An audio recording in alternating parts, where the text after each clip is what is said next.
Pada siang ini insya Allah kita akan lanjutkan bahasannya hadits nomor 366 yang berbunyi dari Abu Hurairah radhiyallahu anhu. Beliau berkata, Rasulullah SAW bersabda, "Man 'ada maridan aw zara akhan lahu fillah, nadahu munadin bi an tibta wa taba mamsyaka wa tabawwa'ta minal jannati manzila." Hadits ini diriwayatkan Tirmidzi dan dikatakan haditsnya hasan. Artinya barang siapa menjenguk orang sakit atau mengunjungi saudaranya di jalan Allah, maka dia dipanggil oleh pemanggil dari malaikat, sungguh bagus dirimu, sangat baik perjalananmu, dan kamu telah mengambil satu tempat di surga. Hadits ini asalnya lemah karena Tirmidzi mengatakan hasan gharib. Tetapi Syekh Albani mengatakan dengan adanya saksi-saksi ya, selain sanad hadis ini, maka berpindah menjadi hasan di ghairihi. Dan Anda bisa lihat di footnote di situ di halaman 315 kalau Anda pegang bukunya, di footnote nomor 350. Hadis ini teman-teman memberikan pelajaran kepada kita tentang poin pertama, mutiara pertama, pentingnya saling menziarahi antara sesama muslim walaupun tidak punya hubungan kekerabatan. Kalau Anda melihat ada seseorang yang soleh dari kalangan laki-laki, kalau Anda laki-laki, dan soleh dari kalangan perempuan, kalau Anda perempuan, maka Anda melihat dia lebih baik daripada Anda coba menjalin hubungan persaudaraan dengannya lebih dekat lagi. Dengan cara Anda mengatakan, saya mencintai Anda karena Allah. Ini bagian daripada sunnah Nabi SAW. Pernah ada sahabat melihat sahabat yang lain sholatnya luar biasa khusyuknya, bagus gitu. Selesai sholat, orang yang di sebelah Nabi SAW mengatakan, ya Rasulullah, saya mencintai orang ini karena Allah. Kata Nabi SAW, kejar dia dan ucapkan di depan matanya atau di depan wajahnya.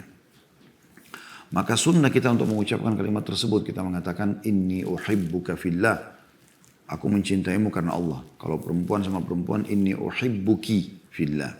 Ya, pakai kasrah, ki. Kalau laki-laki, ka. Uhibbuka. Kalau laki-laki, kalau perempuan, uhibbuki. Uhibbuki fillah. Saya mencintaimu karena Allah. Jadi, ucapan ini termasuk sunnah Nabi alaihi salatu wassalam.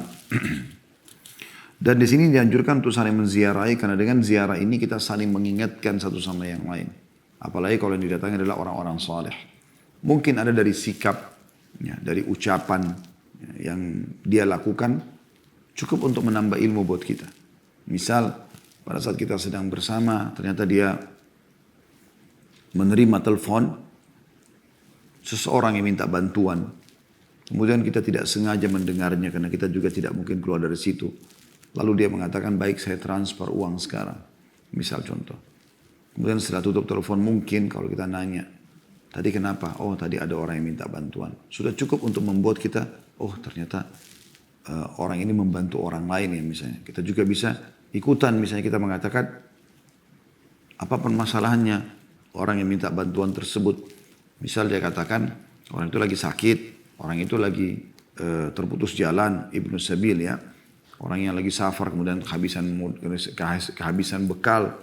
Atau misalnya orang yang wafat ya. Seseorang dari orang yang dicintai dari penduduk dunia, misalnya orang tuanya, pasangan hidupnya, anaknya, sehingga dan dia mau menyelesaikan utang, si mayit misalnya. Dan berbagai macam contoh-contoh seperti ini. Maka bisa saja kita partisipasi, kita bisa mengatakan, baik saya juga akan ikut. Berapa sih utangnya? Misalnya 1 juta rupiah. Kebetulan teman kita ini mau bantu 500 ribu, kita pun ikut 500 ribu misalnya. Jadi ada hal-hal yang kalau kita dulu sama orang soleh itu ada saja gitu. Atau mungkin pada saat kita lagi duduk dengan dia, karena dia seorang alim, ada yang telepon, lalu dia pamit, ternyata orang tanya sebuah hukum. Kebetulan yang sedang dibahas adalah hukum yang mungkin juga kita belum tahu. Atau sudah lama kita tahu dan kita belum mengamalkannya, mungkin dengan penjelasan disampaikan oleh saudara kita muslim yang saleh ini atau saudari kita muslim yang salihah ini kepada orang yang sedang menelpon, membuat kita mau melakukannya. Karena kadang-kadang ada hadis-hadis Nabi SAW teman-teman sekalian yang kita ingin lakukan atau kita terdorong melakukan setelah 3, 4, 10 kali kita mendengarkan. Ya. Jadi setelah berulang kali mungkin di awal kita dengarkan dulu kita tidak mengamalkannya.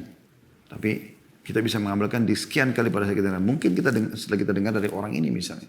Contoh seperti itu. Jadi banyak sekali manfaatnya menziarahi saudara muslim.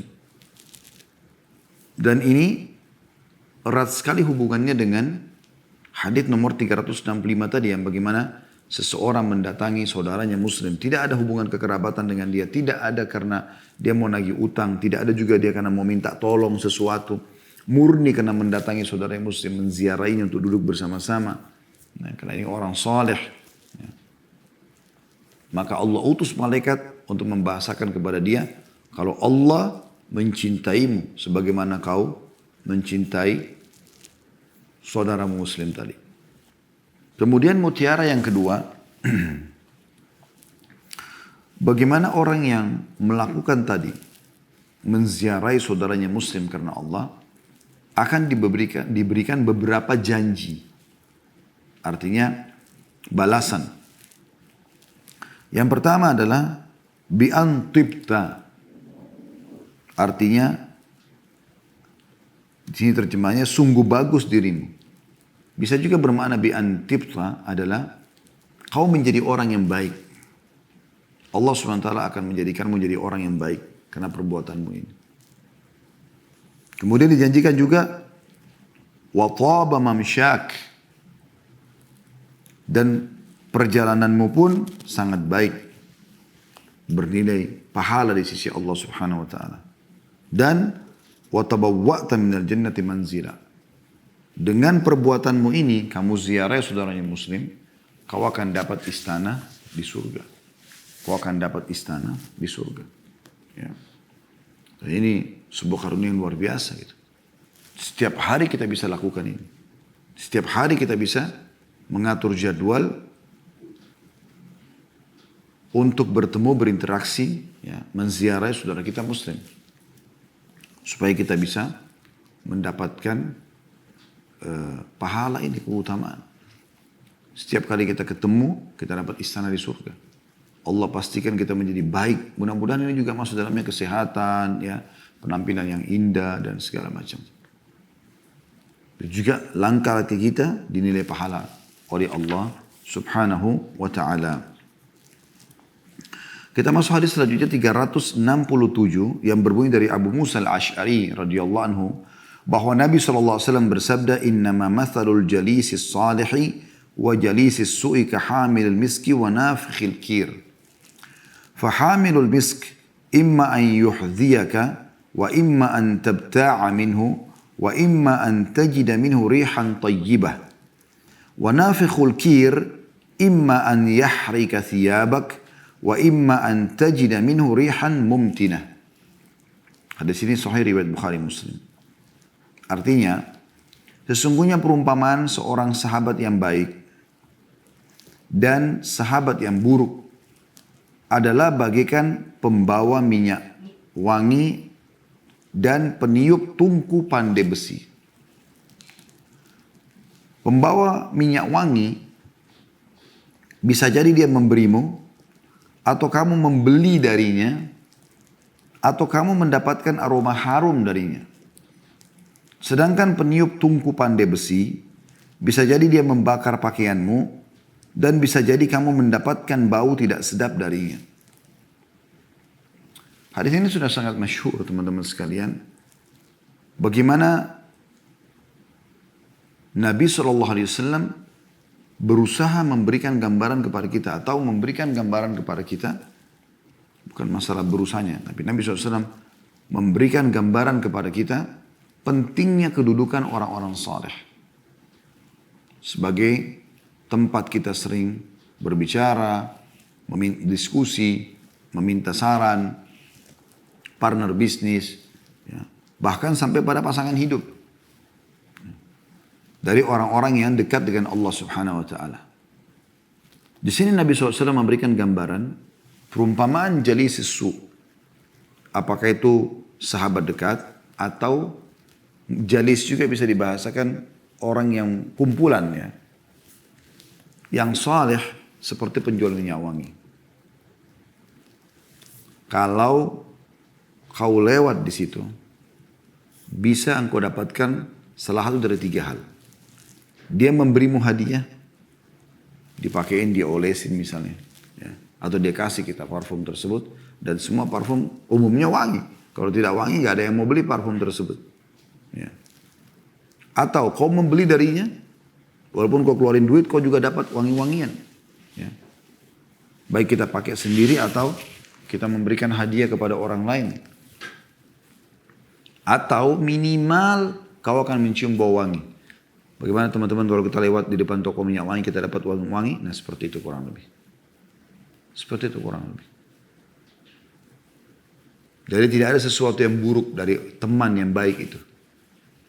Minimal kita dengan melihatnya saja sudah cukup membuat kita jadi tertarik untuk mengerjakan hal yang sama. Saya pernah sampaikan di pertemuan yang lalu teman-teman sekalian kalau masih ingat Ibnu Qayyim rahimahullah dan teman-temannya yang merupakan murid Ibnu Taimiyah rahimahumullah semuanya. Dia mengatakan kalau kami merasa iman kami sudah mulai lemah, ya, maka kami datang kepada Ibnu Taimiyah. Hanya untuk melihatnya. Begitu melihatnya saja, belum berbicara, kami sudah merasakan tambahan keimanan. Ya.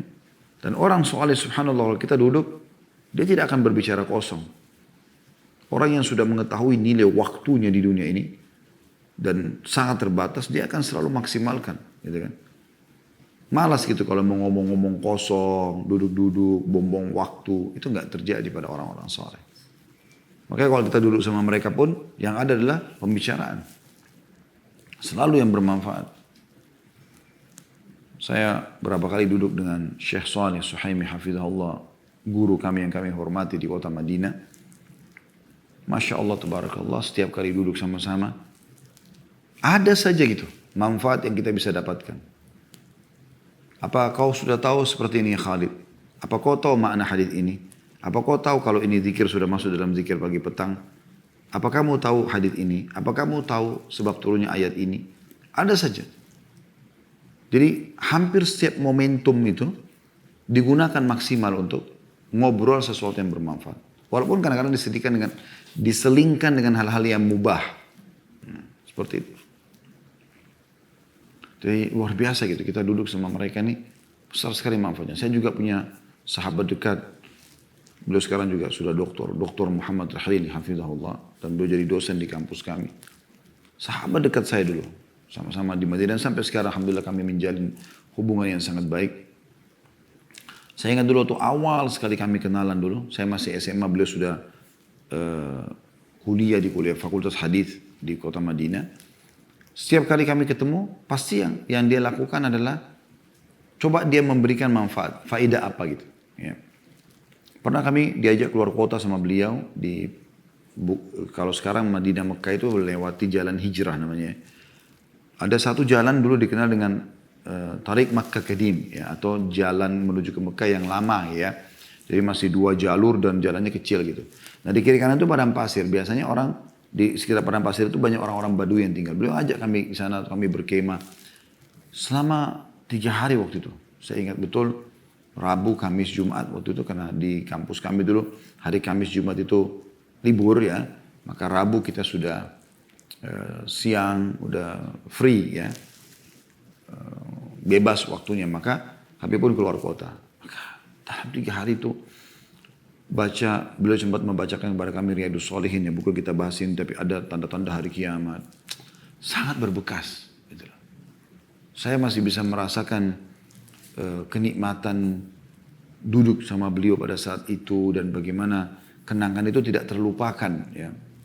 Dan kita pulang itu bukan kosong, kita malah pulang. Saya kembali ke Madinah dari padang pasir waktu itu, terasa kayak lebih dekat dengan Allah Subhanahu wa taala, lebih nyaman.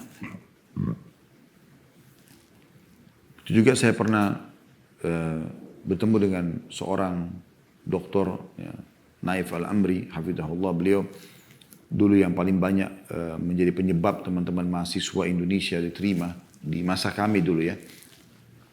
Di periode tahun 90-an. Saya pernah merasa gelisah satu waktu.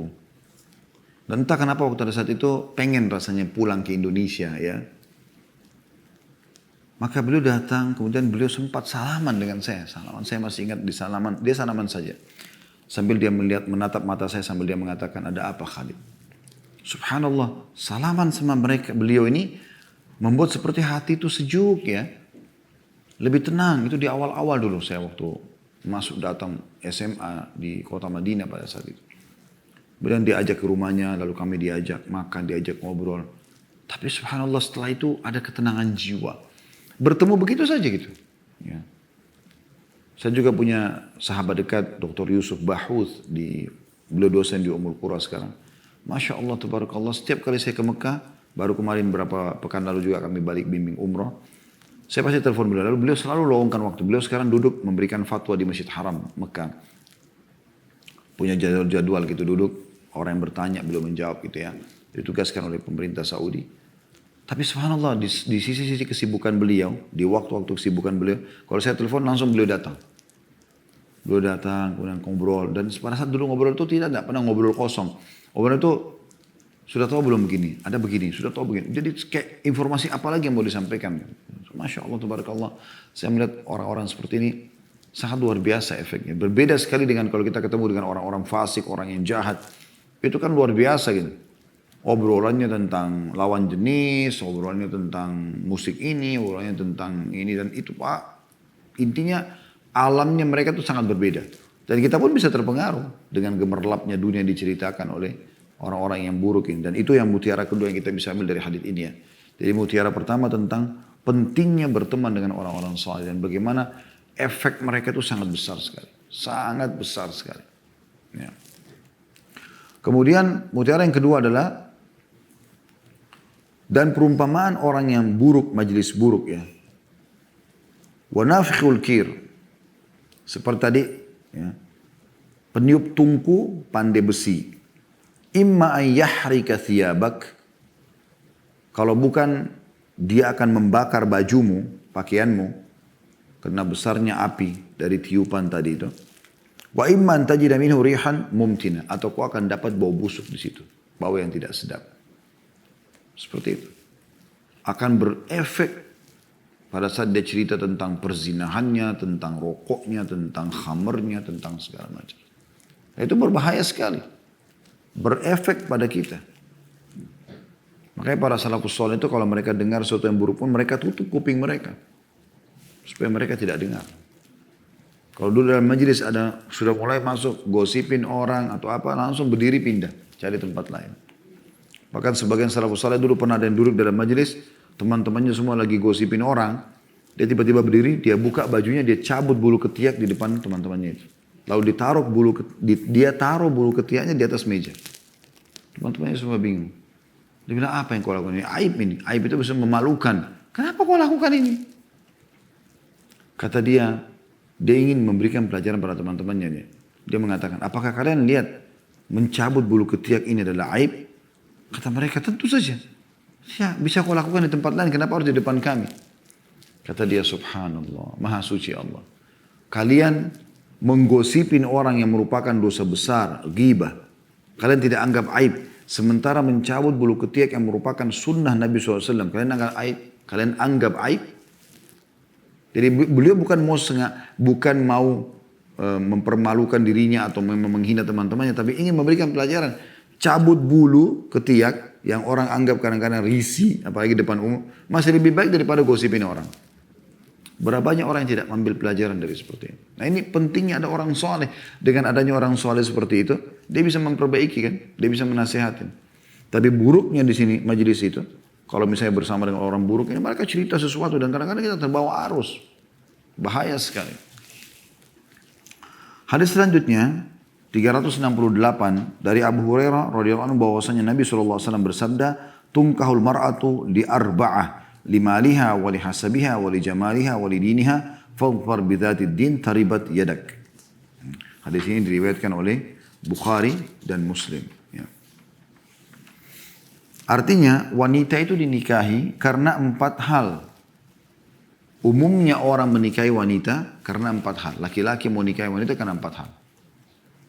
Bisa karena hartanya, karena wanita kaya dinikahi supaya laki-laki ini bisa nimbrung, bisa ikut sama dia. Atau nasabnya, karena dia dikenal dengan keturunannya bagus.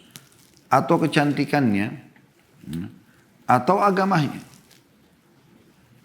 Kata Nabi SAW, kalau kau harus pilih, maka pilihlah wanita yang memiliki agama, niscaya kau akan bahagia. Sini dikatakan oleh beliau, maknanya adalah manusia pada umumnya menginginkan wanita karena 4 faktor ini. Maka kamu harus mencari dan mendapatkan yang memiliki agama. Selanjutnya berusahalah untuk hidup bersamanya. Hadis ini teman-teman memberikan kepada kita beberapa mutiara. Yang pertama adalah anjuran segera menikah.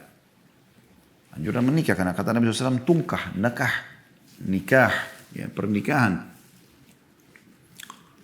Di sini ada anjuran untuk menikah, sebagaimana juga dalam hadis yang lain, ya ma'syar syabab, wahai sekalian anak muda, man istata'a minkumul ba'a falyatazawwaj. Siapa di antara kalian yang sudah mampu, ya.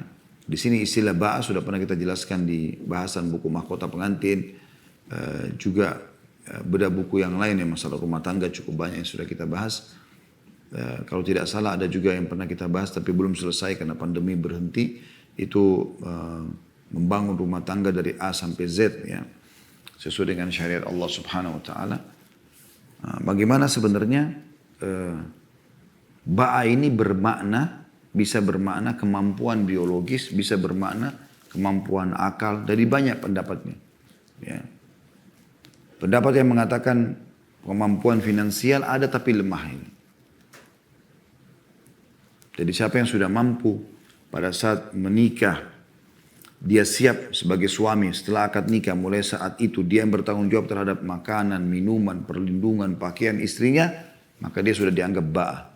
Dan pada saat seorang wanita, dia sudah siap untuk menampung sperma suaminya, melayani suaminya, mendidik anak-anak suaminya, untuk menjaga amanah rumahnya, maka dia juga sudah ba'a. Berapapun umurnya. Jadi Islam tidak menghubungkan antara kemampuan menikah itu dengan finansial. Terbukti banyak sekali sahabat yang miskin pun mereka menikah. Bahkan ada yang pernah dinikahkan oleh Nabi SAW hanya dengan ayat-ayat Al-Quran sebagai maharnya. Dalam surah Al-Qasas diceritakan bagaimana Nabi Musa AS menikah dengan anaknya Nabi Shu'aib. Maharnya adalah jasanya. Dia membantu Nabi Shu'aib selama 10 tahun, ya. 8 tahun sampai 10 tahun. Pilihannya 8 tahun yang merupakan syarat, 2 tahunnya itu adalah tambahan. Dan terjadilah pernikahan tersebut. Ya. Bagaimana Ummu Sulaim radhiyallahu anha menjadikan maharnya dia adalah masuk Islamnya calon suaminya Abu Talha. Jadi nggak ada hubungannya dengan finansial sebenarnya. Karena pernikahan adalah ibadah. Ini sekaligus untuk mengingatkan anak-anak muda supaya jangan mereka menunda-nunda pernikahan. Ya. Jadi ada motivasi untuk itu, menikah. Dalam Al-Quran juga Allah mengatakan, wa ankihul ayama minkum wassalihina min ibadikum wa imaikum. Nikahkanlah orang-orang yang lagi sendiri di antara kalian, yang penting dia beragama, dan orang-orang saleh dari hamba sahaya laki-laki dan juga hamba sahaya perempuan. Tidak ada perintah untuk itu. Pernikahan ini teman-teman adalah ibadah yang luar biasa. Ya. Pahalanya di sisi Allah SWT karena mulai akad nikah, maka setiap suami istri bisa meraih surga satu sama yang lain. Si suami sibuk memenuhi kebutuhan istrinya, istri sibuk melayani suaminya. Jadi keduanya saling mencari pahala. Dan semua interaksinya termasuk biologis yang bisa dinilai pahala di sisi Allah SWT. Karena Nabi SAW mengatakan di kemaluan karena ada sedekah, ada pahala yang besar. Kata para sahabat, ya Rasulullah, apakah kami menggauli istri kami, lalu kami mendapatkan pahala yang besar. Sudah nikmat, secara fisik juga dapat lagi pahala. Kata Nabi SAW, apakah kalian kalau letakkan pada yang haram dapat dosa, zina? Kata mereka, iya ya Rasulullah. Kata Nabi SAW, begitu juga kalau kalian letakkan pada yang halal. Pahalanya sangat besar. Makanya Abdullah bin Mas'ud radhiyallahu anhu mengatakan, kalau aku tahu umurku tinggal 10 hari saja, maka aku tidak akan lewatkan 10 hari itu kecuali bersama seorang istri. Walaupun sudah tahu mau meninggal 10 hari lagi, tetap dia menikah. Ya. Jadi tidak ada alasan untuk membujang atau berlama-lama menggadis ya. Kita bukan seperti orang-orang non-muslim yang mereka tidak peduli. Ya, mereka karena bergaul bebas, berzina sana-sini, maka menikahi di umur 35 tahun, 40 tahun. Itu mereka setelah mengetahui bahwasanya ini pasangan yang cocok, baru mereka menikah. Ini enggak ada dalam Islam. Ya. Jadi harus dimudahkan sebagai orang tua dan juga sebagai anak-anak. Kemudian mutiara yang kedua adalah bagaimana dalam hadis ini dijelaskan kepada kaum laki-laki cara memilih pasangan. Nabi SAW menjelaskan, wanita umumnya dinikahi karena yang pertama tadi hartanya, dianggap orang kaya, karena yang kedua keturunannya, karena yang ketiga kecantikannya. Ini paling umum orang pilih. Satu dari tiga ini. Gitu kan. Kemudian karena agamanya. Ada juga nikahi agama. Tapi Nabi SAW taruh terakhir ini. Karena kebanyakan orang, dia pilih cantiknya, dia pilih kayanya, dia pilih jalur nasabnya. Bukan agamanya. Lalu Nabi SAW titip pesan. Pilih yang beragama, fadfar bidhatid din, taribat yadak. Bahagia hidupmu. Karena pada saat suami sudah menjadi bersatu suami, pada saat dia kerja, dia tenang. Ya. Karena di rumah istrinya saleh. Nggak akan selingkuh. Nggak perlu lagi diingatkan masalah sholat. Nggak perlu diingatkan masalah pergaulan ya. Tutup aurat dan segala macam. Nggak perlu lagi diingatkan. Dia udah tahu. Dia nggak akan keluar rumah kecuali dengan izin. Nggak akan masukkan orang kecuali dengan izin. Dia akan sibuk dengan ibadah. Kalau dia sudah punya anak, dia akan sibuk mendidik anaknya. Jadi tenang. Apa gunanya teman-teman cantik tapi suka selingkuh? Apa gunanya cantik tapi kasar? Makanya Nabi SAW ingatkan dalam hadis yang lain, tazawwajul wadudul walud, menikahlah dengan wanita yang penuh dengan kasih sayang dan juga subur. Fa inni mukatsirun bikum umam, karena aku sangat bangga dengan jumlah umatku. Atau bangga dengan jumlah umat ya, yang banyak dibandingkan umat-umat yang lain. Hadis ini sangat menekankan tentang masalah cara memilih pasangan bagi laki-laki, yaitu agamanya. Maksudnya yang dipilih adalah istrinya adalah agama yang didahulukan. Maka hidup akan bahagia. Tentu di sini kita tambahkan juga sama bagi wanita juga sama. Dalam hadis yang lain kata Nabi SAW walaupun tidak dibahas di sini, tapi kita tambahkan informasinya, idza ja'akum man tardawna dinahu wa khuluquhu fazawwiju. Wahai para wanita dan walinya wanita, ayahnya. Kalau telah datang kepada kalian laki-laki yang kalian ridhoi agamanya dan akhlaknya. Bukan tampannya dan hartanya. Bukan jalur nasabnya. Bukan warna kulitnya, bukan rambutnya.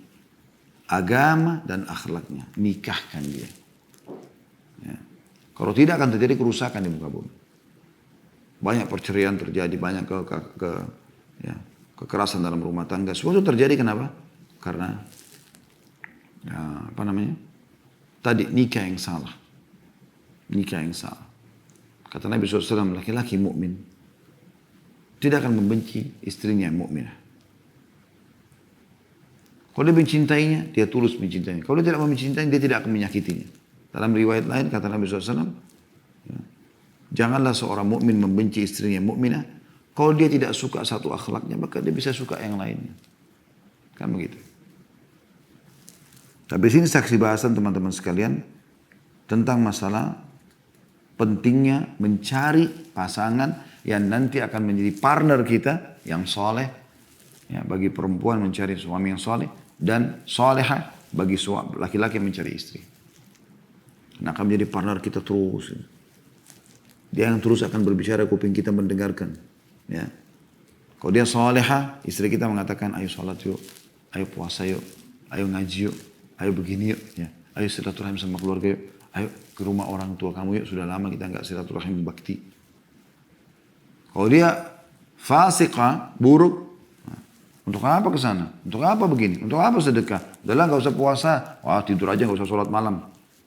Beda, ya. Juga laki-laki yang saleh. Anda sedikit lalai wahai para muslim, diingatkan sama dia. Jangan istriku, bertakwalah kepada Allah. Ini nggak boleh, ini haram, ini begini, ini begini. Ini. Anda terpandu. Kena pasangan yang baik tadi. Boleh pasangan buruk, udahlah nggak usah pakai jilbab, nggak usah sholat, udahlah nggak masalah ini. Ayo minum sama saya, apalah segala macam. Minum khamar maksudnya. Seperti itu. Oleh karena itu hati-hati sekali.